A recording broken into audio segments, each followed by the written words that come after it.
Welcome everybody to English 101, the Research Guide. I'm Elizabeth Sanderson and this is the Research Guide for your English 101 class.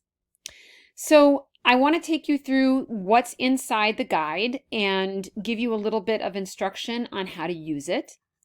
This is the home page. If you click on the link for the research guide, this is where it will take you. And here we have options for our library social media. If you click on the Linktree link, that'll take you to all the links for our social media. There is an Ask a Librarian chat widget, as there also is inside the discussion forum in D2L. And then there is a place where you can directly contact me through email through the guide. You can also contact me through D2L as well. Our library hours are listed here. And then down here is a link to make an appointment with a librarian. So that's a little bit of general information. We then have these tabs on the side. So there's a page for popular, professional, and peer-reviewed sources. There's a page for using Google effectively. There is Find an Article. We've got Evaluating Resources, Avoiding Plagiarism, as well as a page for Mla 8. The one that I'm going to focus on most is the Evaluating Resources page, but I'll take you through each one along the way. So popular, professional, and peer-reviewed sources is a page that basically helps you differentiate between three common types of sources that are used for academic research. So each section has some links to things that you can access directly through the Oakton Library website and tells you what kind of source they are. So here are some examples of popular sources. And then underneath that we have professional publications listed here. And at the bottom, peer-reviewed sources. So these are just examples of some types of each kind. Then we have a video from the Oakton Library YouTube channel Research Bites series on a guide to popular, professional, and peer-reviewed sources.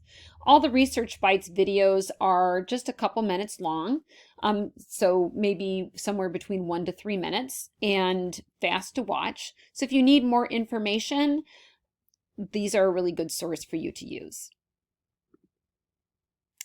Then we have a page on using Google effectively. And this explains a little bit about what Google is, including what Google Scholar is, in case you're not familiar with Google Scholar. And it tells you some tips on how to have a successful Google search, some tips on how to search using Google Scholar. There is also a little section defining the difference and the pros and cons of Google versus Google Scholar. And versus library databases. And then some really specific instructions on certain types of Google searches. So then we have Find an Article page, and this has the recommended online databases for locating articles. So some of these you may be familiar with or you may be unfamiliar. There's Academic Search Complete, Newspaper Source EBSCO, Access World News, Nexus Uni, and Opposing Viewpoints, with a little bit of a blurb about what each one of those are. They're great for finding news articles that allow you to get access, as well as some of them are good for peer-reviewed articles, particularly Academic Search Complete, which is a very comprehensive source, and Opposing Viewpoints in Context, which offers links to peer-reviewed articles as well. The three in the center are more news-related sources, but you may notice that when you go online and you search Google for access to articles, you might be able to find articles both scholarly and popular and not be able to access them because they're behind a paywall. And if you access them using the Oakton Library databases, then you can access them and not have to pay quite frequently. Down at the bottom, there are some database search strategies, things to keep in mind while searching. And once again, if you need help with any of this, you can always contact the Oakton librarians. So I'm going to skip down to avoiding plagiarism really quickly. We have another Research Bites video about what plagiarism is and how to avoid it, as well as some information about avoiding plagiarism and a couple of resources for plagiarism checkers. Both EasyBib and Grammarly offer really good ones. And then, of course, there is the MLA page, which offers information about what an MLA citation is, a link to Purdue OWL, who has a great treasure trove of citation help for all sorts of citations, MLA, APA, Chicago manual style, etc. And then here's some online tools, including Noodle tools for creating citations. And then examples of citations here, some quick responses for how to deal with MLA citations, and some practical advice on using URLs. There's also a couple of games where you can practice creating MLA citations if you like, and a couple books in the library catalog that are for MLA citations as well. Underneath this, on a separate page, is some information about Noodle tools, including how to get your Noodle tools password, some express help in tutorials, a video about how to create a citation using Noodle tools, and some things that Noodle tools helps you do. So lastly, I'm going to take you guys through what is called the Sift method. And the Sift method is basically a method for evaluating sources. So in order to determine whether or not a source is reputable and reliable, Mike Caulfield invented this method called the 4 moves. And it's basically a series of actions a researcher can take to determine the accuracy and the reliability of claims and sources on the internet. And so this page, as you can see over here, offers a more in-depth look at those actions and includes some videos underneath for each step of the Sift process.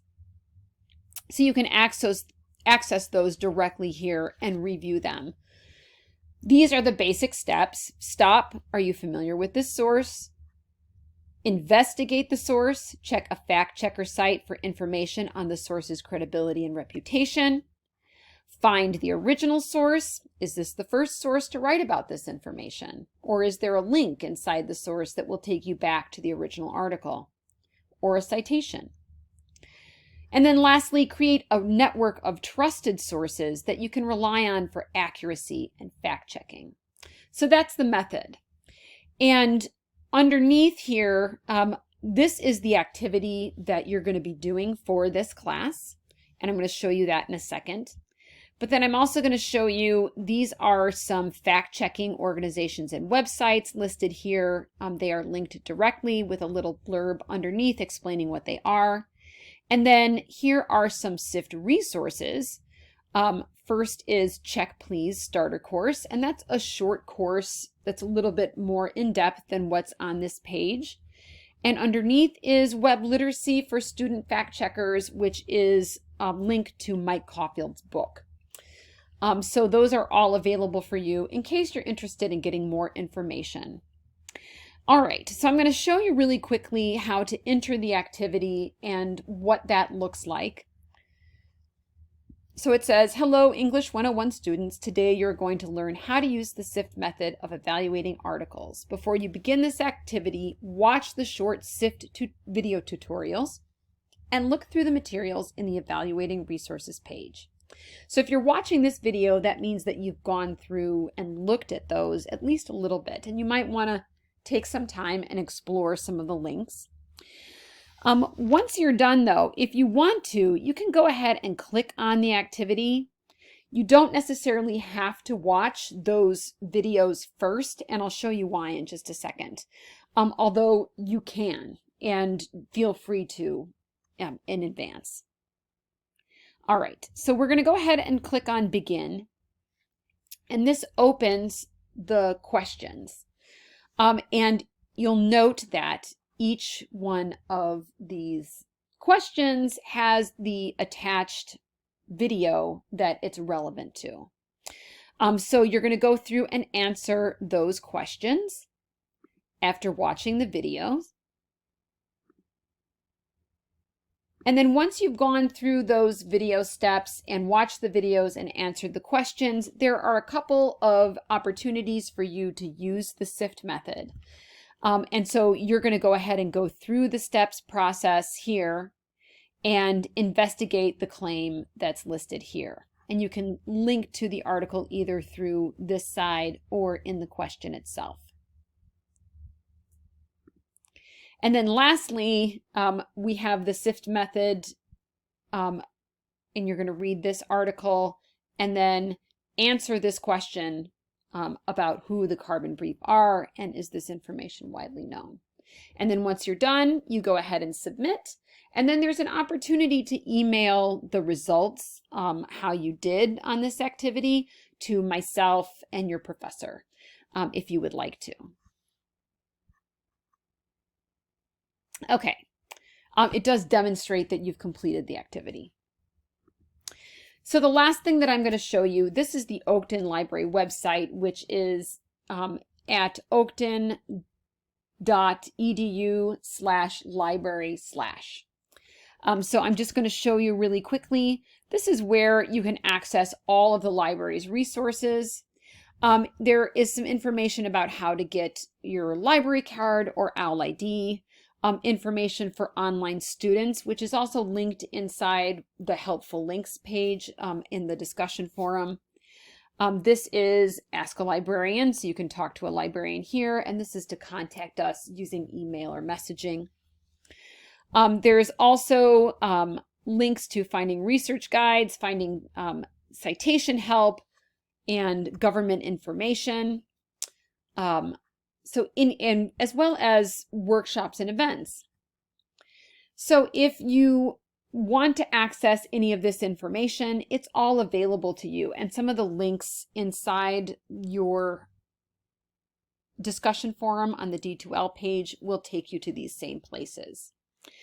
Lastly, just to show you very quickly, this is the library catalog, which is called OWL, or Oakton's Whole Library. If you're having difficulty finding a resource through either the databases that are listed inside the research guide or through any of your usual sources, you can come here and look through OWL for basically anything that's available through Oakton's library catalog. So this is sort of a catch-all for everything.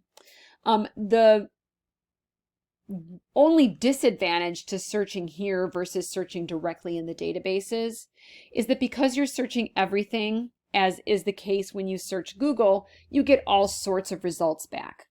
So if you want to do a narrower search, searching one database at a time can be more useful. But you still can find all sorts of resources through here.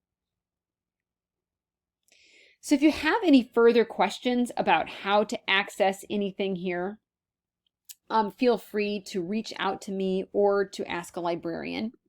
I'm going to do a quick search on pollution in Chicago and then just show you what comes up. Now note that there are resources that you can access that are available online. And when you go to access those resources, it'll show you, you just click on the link and it'll show you where to find the full text of those resources. And if you're signed in, it may ask you to sign in, but if you're signed in, it should take you directly to the page without you having to do anything on EBSCO itself. And then there are options over here to email yourself the article as well as a citation in MLA style, or to send yourself a permalink. You just click on that and then click up here and copy and paste. So that's it. If you have questions, please don't hesitate to reach out. Thank you.